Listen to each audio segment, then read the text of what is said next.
नमस्कार जय जगन्नाथ जय माँ दुर्गा। आज माँ पवित्र महाअष्टमी शारदीय दुर्गा पूजार ढेर सारा शुभेच्छा शुभकामना। महाअष्टमी ढेर सारा शुभेच्छा शुभकामना। महाअष्टमी नवमी दशहरा 3 दिन आपण मैंने एंजॉय करंतु दुर्गा पूजा को। केमिति आपणक अंचल दुर्गा पूजार माहौल अच्छी आपण मैंने कमेंट माध्यम जनातु।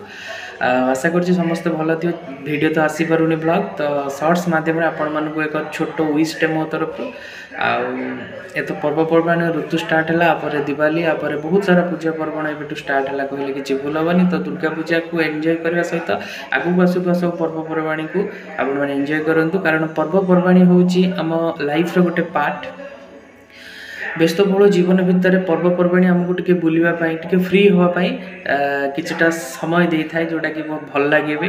आ दुर्गा पूजार समयटा साधारणतः बहुत भल लगे समस्त को। कारण 5-7 दिन छुट्टी थाए समस्त माने फ्री था समस्ते। तो बुलाबुली लाइफ माने पुणी थे कह गले फैमिली पुणी थे समस्ते जी जो था घर को आसती। तो पर्वपर्वाणी one of the best and important part of our life कहले कि भूल हेनी। तो आपण मैंने केमती